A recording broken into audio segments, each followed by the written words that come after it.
Assalamualaikum, jumpa lagi dengan saya Anas di channel MA Tech. Nah, kali ini kita akan bahas sebuah HP terbaru yang punya tipe itu Note 13 Pro. Tapi jangan kalian kira ini tuh Note 13 Pro dari Redmi. Karena kemarin tuh pas saya posting foto HP ini di komunitas YouTube, banyak yang mengira ini adalah Redmi Note 13 Pro. Bahkan ada juga yang mengira ini iPhone 15 Pro. Jadi sebenarnya ini adalah Hot Wave Note 13 Pro.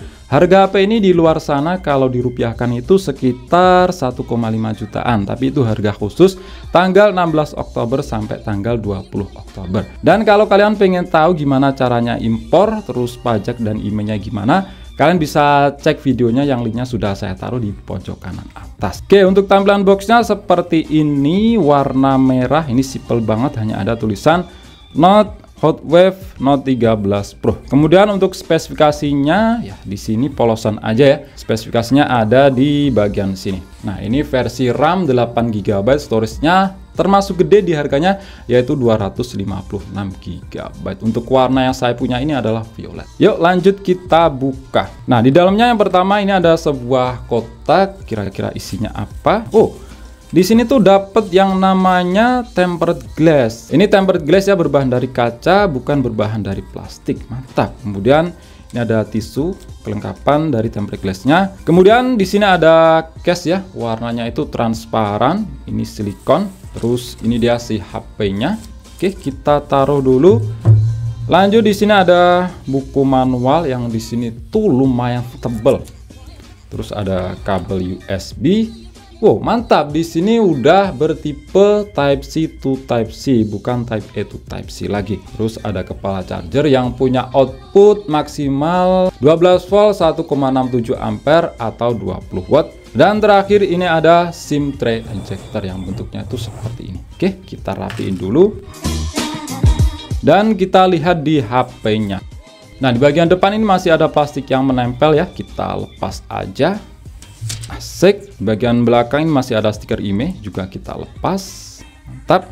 Nah, untuk desainnya asli ini tuh mirip banget dengan iPhone 15 Pro. Model kameranya seperti ini. Kamera boba ada 3, cuma di sini kamera yang berfungsi itu cuma 2 aja. Yang ini cuma ya hiasan aja warna hitam, dan di sini juga ada warna hitam. Terus di sini ada LED flash. Dan untuk frame-nya ini berbahan dari plastik flat. Bagian back covernya ini tuh dari kaca. Asli ini dari kaca ya, bukan dari plastik. Dan bobotnya memang lumayan berat, meskipun untuk framenya di sini tuh berbahan dari plastik. Dan saat ditimbang itu bobotnya mencapai 236 gram. Jadi itu lumayan berat. Biasanya yang bikin berat itu di bagian dalam ada papan rangka berbahan dari besi. Oke, kita cek dari sisi per sisi. Di samping kanan ada tombol power yang sekaligus juga menjadi sensor mediasi di jari. Di atasnya ada tombol pengatur volume, terus di sisi atas ini kosong aja, di sisi kiri ada slot SIM. Nah, untuk tipenya ini tuh masih bertipe hybrid ya, bukan triple slot. Lanjut di sisi bawah ada lubang untuk speaker, yang satunya pasti lubang untuk mikrofon dan port USB Type-C. Terus di bagian belakang ada tulisan Hot Wave, 2 kamera. Ini tadi udah saya sebutin ya, cuma hiasan aja. Dan di bagian depan ini dari bawahan sudah tertempel screen protector. Terus ada kamera depan, lubang untuk earpiece, dan sensor-sensor. Yuk lanjut kita nyalakan. Oke, seperti ini tampilan home screen dari Hot Wave Note 13 Pro. Nah, ini posisinya sudah saya install beberapa aplikasi tambahan dan setting-setting. Untuk model kamera depannya ini masih pakai water drop notch dengan bezel di sekeliling layar yang memang nggak bisa dikatakan tipis, utamanya di bagian dakunya. Ya, masih menjadi satu hal yang wajar untuk harga di kelasnya. Untuk ukurannya 6,6 inch, panelnya IPS, resolusinya SD+, dan punya screen refresh rate itu 90 Hz. Jadi dioperasikan udah enak, kerasa smooth. Dan saya coba tes multi touch itu udah mantap, mendukung hingga 10 titik sentuhan. Dan dicoba buat main real time juga aman, enak banget, nggak kerasa delay. Terus untuk UI-nya di sini lebih ke stok Android ya, jadi itu kerasa ringan. Dan juga aplikasi bawaan itu nggak ada aplikasi bloatware, udah mantep lah. Oke, kita tes untuk performa sensor mediasi di jarinya yang ada di samping. Oke, di sini punya performa yang memang nggak bisa dikatakan yang cepet-cepet banget ya, tapi yang pasti ini udah akurat banget. Oke, kita cek di setelan, terus masuk ke tentang ponsel. Nama perangkat Note 13 Pro versi Androidnya itu 13, sudah yang paling baru untuk sekarang. Terus security patch level di 5 Juli 2023. Dan dicek di pembaruan sistem untuk saat ini belum ada lagi ya mentok di sini.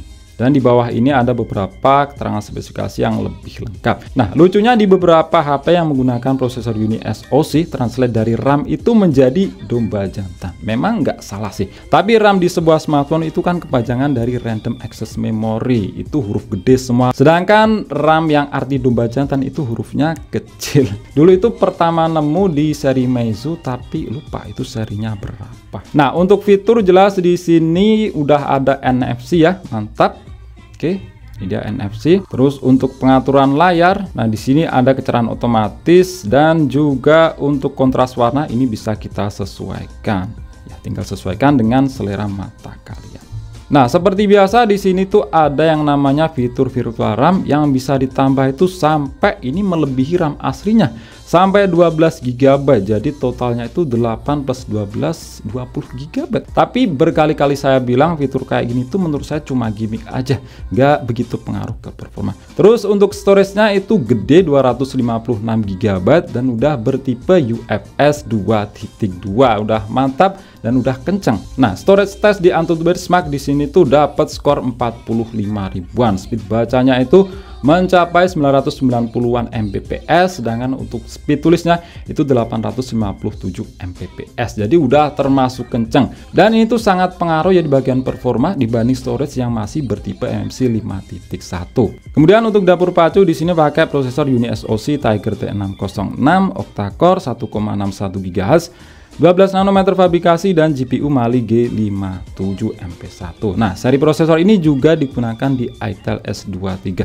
Kemudian untuk baterai di sini berkapasitas 5160 mAh ya, standar lah di zaman sekarang, dan sudah support fast charging 20 watt. Saat dites di aplikasi PC Mark dapat baterai life 9 jam 14 menit. Hasil yang memang biasa aja. Tapi ingat, ini saya tesnya full jaringan data seluler dan pasti itu bakal lebih lama ketahanannya kalau tesnya menggunakan jaringan WiFi. Dan untuk lama pengisian dayanya yang menggunakan fast charging 20 watt dari 3% sampai penuh itu butuh waktu 2 jam pas. Ini saya cas di jam 6.58 dan penuh di jam 8.58. Ya, memang bukan yang cepat banget, tapi udah lumayan banget lah daripada nggak punya fitur fast charging. Kemudian untuk kelengkapan sensor, sayangnya di sini untuk gyroscope itu nggak ada ya, magnet juga nggak ada, tapi masih ada yang namanya sensor cahaya. Karena tadi di pengaturan ada yang namanya pengaturan kecerahan otomatis. Nah, untuk skor Antutu HP ini yang menggunakan prosesor UniSoC Tiger T606 dapat di angka 237 ribuan. Ini saya tes di Antutu Benchmark versi 9.6.2. Rinciannya itu skor CPU 61 ribuan dan GPU 35 ribuan. Ya, skor standarnya seperti UniSoC Tiger T606 di HP lain dengan kapasitas RAM sama 8 GB atau ke atas. Buat harian standar ini udah enak banget ya. Kalau dibuat ngegame itu juga udah lumayan. Tapi tergantung gamenya apa dan settingannya juga menyesuaikan. Terus kita lihat di bagian kamera. Jadi HP ini punya kamera belakang, lensa utama itu 50 megapiksel. Yang satunya ini keterangannya itu auxiliary. Jadi ya sama seperti hiasan aja. Kemudian yang satunya ini cuma tempelan aja, ini warna hitam. Untuk kamera depan ini 16 megapiksel. Menu-menunya ada manual, panorama, tegak, manual. Di sini ada shutter speed sampai ya cuma setengah detik aja. Ada juga yang namanya manual fokus. Terus ini resolusi 50 megapiksel otomatis, video bisa merekam hingga resolusi Full HD 30 fps. Oh, ternyata di sini ada yang namanya stabilisasi video ya. Meskipun nggak ada yang namanya itu sensor gyroscope. Untuk hasilnya nanti kita lihat aja. Sedangkan untuk depan yang 16 megapiksel, kalau untuk video ini bisa merekam ya, mentok di 720p atau SD aja 30 fps, nggak bisa Full HD. Menu lain ada selang waktu, foto, audio, kode QR, dan malam. Nah, untuk hasil foto dan videonya kalian langsung bisa lihat aja ya sebagai berikut. Oke, seperti ini untuk hasil perekaman video dari kamera belakang Hotwave Note 13 Pro. Ini resolusinya Full HD 30 fps. Ya, untuk kualitasnya memang khas dari HP yang berprosesor UniSoC ya. Sedangkan ini kalau fitur stabilisasinya itu diaktifkan, ya tetap nggak stabil. Di sini tuh cuma lebih ngezoom aja. Dan kalau lihat di layar, ini agak patah-patah ya. Nggak tahu hasilnya gimana. Sedangkan ini untuk hasil perekaman video dari kamera depannya yang mentok cuma di 72p alias aja ya. Kualitasnya seperti ini.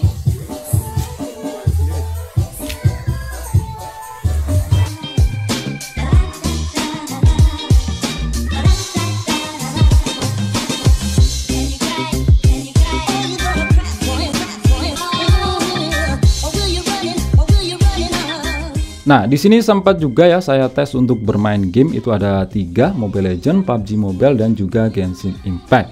Nah, untuk game Mobile Legends settingan yang didapat itu serba high, jadi belum dapat yang 90 fps atau grafis ultra. Di settingan serba high pengalamannya udah enak ya, udah nyaman untuk fps-nya, dan kontrolnya juga udah enak, nggak kerasa delay. Dapat FPS rata-rata 58 fps dan itu stabil, kalian bisa lihat sendiri untuk grafik fps-nya. Turun-turun itu cuma sekitar 53 fps ya, minimal segitu. Dan ini jauh lebih enak dan stabil dibanding MediaTek Helio G85, meskipun skor GPU MediaTek Helio G85 itu lebih tinggi dibanding UniSoC Tiger T606. Kemudian untuk game PUBG Mobile settingan yang didapat di balance ultra atau SD high. Untuk gyro jelas di sini nggak ada ya, karena nggak punya sensor gyroscope. Dapat FPS rata, sayang banget ratanya itu cuma di 24 fps. Jadi sini dikunci di 25 fps. Yang harusnya frame rate ultra itu 40 fps. Dan jelas ya, fps mentok di 25 fps ini tuh nggak nyaman ya, sekedar bisa aja. Kalau untuk Genshin Impact settingan lowes 45 fps ini tuh malah lebih enak dibanding game PUBG Mobile tadi yang mentok 25 fps. Di sini dapat FPS rata-rata 30 fps. Kalian bisa lihat sendiri ya grafik FPS-nya. Ya kadang turun di sekitar 25 fps.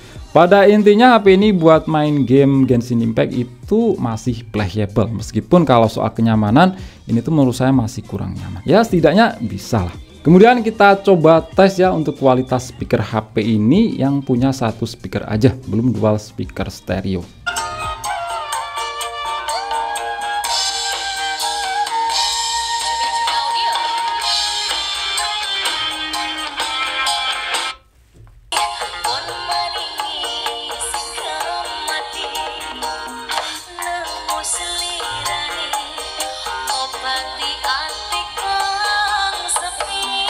Nah, untuk kualitasnya di sini biasa aja ya, dibilang bagus enggak, dibilang jelek juga enggak. Udah lumayan lah. Pada intinya bassnya itu masih cukup kerasa, treble-nya juga ya masih keluar. Oke, mungkin itu aja sih ya untuk video kali ini, unboxing dan juga sedikit coba-coba serta tes dari HP Note 13 Pro tapi dari Hot Web. Menurut kalian gimana di harga segitu? Silahkan kalian nilai sendiri. Yang pasti kalian udah pasti tahu jawabannya. Oke, itu aja. Klik like jika kalian suka dan share jika kalian rasa video ini bermanfaat. Kita jumpa di video selanjutnya dan wassalamualaikum warahmatullahi wabarakatuh.